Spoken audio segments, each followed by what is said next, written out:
Assalamualaikum warahmatullahi wabarakatuh. Waalaikumsalam. Waalaikumsalam warahmatullahi wabarakatuh.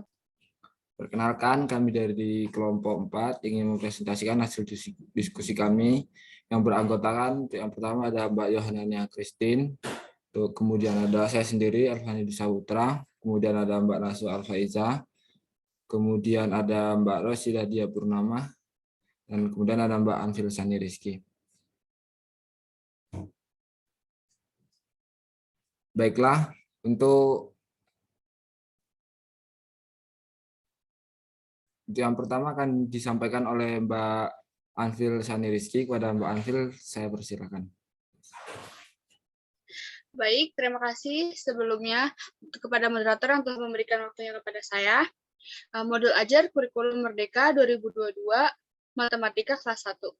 Di identitas modul untuk penyusun sendiri adalah kelompok 4, instansi adalah SD Ahmad Dahlan, dan penyusun 2022, jenjang sekolah dasar, mata pelajaran matematika, fase A kelas 1, bab 6 yaitu bentuk-bentuk bangun ruang dengan topik bangun ruang, alokasi waktunya 2 kali 35 JP. Untuk kompetensi awal, melalui kegiatan seperti mengamati benda-benda yang ada di sekitar, peserta didik akan memperkaya pengalaman yang menjadi dasar pemahaman bentuk ruang, mengetahui pengertian dan macam-macam bangun ruang. Untuk profil pelajar Pancasila itu ada mandiri, kreatif, dan bernalar kritis. Untuk sarana dan prasarana, untuk sumber belajarnya ada PPT atau PowerPoint, buku panduan guru, buku panduan siswa belajar dengan teman matematika, sekolah dasar untuk kelas 1, untuk persiapan mengajar ada laptop, proyektor, dan lembar kerja peserta didik atau LKPD. Untuk perlengkapan peserta didik yaitu ada buku tulis dan alat tulis. Untuk target peserta didik yaitu peserta didik reguler atau tipikal umum. Tidak ada kesulitan dalam mencerna dan memahami materi ajar. Ke bawahan, Mas. Untuk modul pembelajaran tatap muka dengan model inquiry learning, metode sendiri yaitu ada ceramah, tanya jawab, dan penugasan. Untuk asesmen yaitu asesmen individu.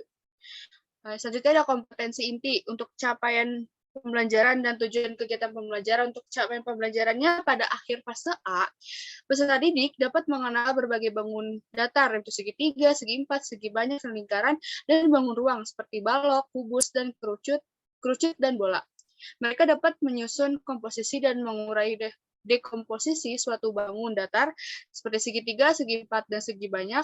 Peserta didik juga dapat menentukan posisi benda terhadap benda lain, kanan, kiri, depan, dan belakang. Untuk tujuan pembelajarannya yang pertama adalah melalui diskusi, peserta didik dapat mengetahui sifat-sifat yang dimiliki bentuk-bentuk bangun ruang dengan benar. Yang kedua, melalui diskusi, peserta didik dapat mengetahui bentuk-bentuk bangun ruang dengan benar. Untuk pemahaman bermakna, yaitu meningkatkan kemampuan siswa dalam pemahaman dan dapat menyebutkan tentang bangun ruang yang ada di sekitar. Untuk pertanyaan pemantika yaitu pertama ada coba kita ingat-ingat benda yang ada di rumah. Ada yang bisa menyebutkan jenis bangun ruang dan nama bendanya. Baik, itu yang dapat saya sampaikan. Saya kembalikan ke moderator. Baik, terima kasih kepada Mbak Anfil Sani Rizky. Untuk selanjutnya akan disampaikan oleh Mbak Rosida. Pada Mbak Rosida, saya persilakan. Baik, terima kasih Mas Elvani atas kesempatannya. Baik, selanjutnya saya akan memaparkan tentang kegiatan pembelajaran. Kegiatan pembelajaran ini terdiri dari kegiatan, lalu ada sintaks, dan deskripsi kegiatan. Yang pertama yaitu ada pendahuluan dengan sintaks orientasi. Dengan kegiatan yang pertama yaitu guru masuk dan menyapa peserta didik di kelas. Yang kedua yaitu peserta didik dan guru berdoa sebelum belajar.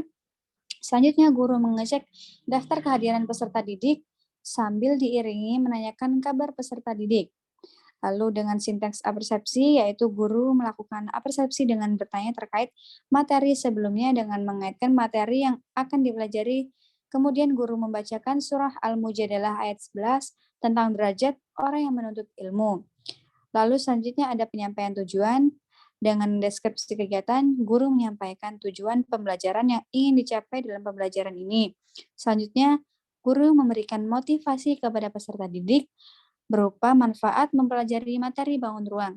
Baik, selanjutnya saya kembalikan kepada moderator.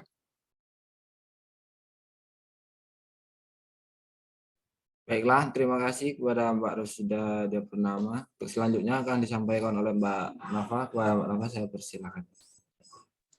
Terima kasih kepada moderator atas waktu yang telah diberikan. Di sini untuk kegiatan intinya, sintaks yang pertama yaitu orientasi, di mana guru menjelaskan topik, tujuan, dan hasil belajar yang diharapkan dapat dicapai oleh peserta didik. Yang kedua, guru menjelaskan terkait materi bangun ruang, yaitu pengertian bangun ruang dan macam-macam bangun ruang. Langkah selanjutnya yaitu merumuskan masalah. Guru menyajikan persoalan yang menantang peserta didik untuk memecahkan teka-teki. Contohnya, ditampilkan sebuah gambar di ruangan, lalu peserta didik diminta untuk memilih termasuk bangun ruang apakah bola. Yang keempat, peserta didik diminta untuk mendorong menjawab persoalan teka-teki dan tepat. Kelima, jawaban-jawaban dari peserta didik ditampung oleh guru sebagai jawaban sementara. Yang keenam, guru memberikan pertanyaan-pertanyaan terkait benar dan salah dari jawaban para peserta didik. Contohnya, apa benar tempat pensil berbentuk kerucut? Langkah selanjutnya itu menguji hipotesis. Guru membagikan sebuah kertas lembar kerja peserta didik, terus guru meminta peserta didik untuk mengerjakan lembar kerja tersebut. Selama proses pengerjaan, guru memantau aktivitas pembelajaran dengan diiringi memberikan motivasi yang kuat dan sebuah ketekunan dalam pengerjaannya. Setelah pengerjaan selesai, guru meminta peserta didik untuk mengumpulkan hasil pengerjaan. Lalu guru mengecek hasil pengerjaan peserta didik, dan untuk langkah selanjutnya itu merumuskan kesimpulan. Guru mengajak semua peserta didik untuk menyimpulkan hasil pengerjaan dan menunjukkan pada peserta didik jawaban yang tepat dengan alokasi waktu 50 menit. Sekian dari saya kembalikan kepada moderator.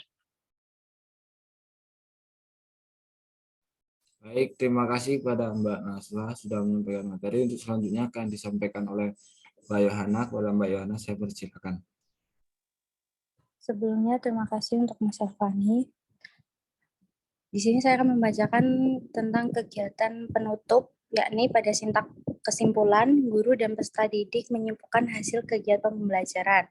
Untuk sintak refleksi, guru dan peserta didik melakukan refleksi terhadap proses pembelajaran yang telah terlaksanakan, apakah peserta didik memahami materi yang telah dipelajari bersama atau sebaliknya peserta didik kurang paham dengan materi yang dipelajarinya. Untuk tindak lanjut, guru memberikan informasi mengenai kegiatan pembelajaran yang akan datang. Kemudian guru memberikan apresiasi terhadap seluruh peserta didik yang telah mengikuti pembelajaran dengan baik, dan guru menutup pembelajaran dengan meminta ketua kelas untuk memimpin berdoa. Untuk selebihnya saya kembalikan ke moderator. Baik, terima kasih kepada Mbak Yohana sudah menyampaikan materi. Kemudian baiklah, berikut ini adalah gambaran bahan ajar mengenai bentuk bangun ruang untuk kelas 1 yang dimana terdapat bentuk-bentuk dan ciri-ciri bangun ruang. Untuk yang pertama ada bentuk kubus, yang kedua ada bentuk balok, yang ketiga ada bentuk tabung, yang keempat ada bentuk bola, dan yang kelima ada bentuk kerucut. Baiklah, demikianlah presentasi dari kelompok kami. Jika ada salah atau ucapan dari kelompok kami, saya mohon maaf. Saya akhiri, wassalamualaikum warahmatullahi wabarakatuh. Waalaikumsalam warahmatullahi wabarakatuh.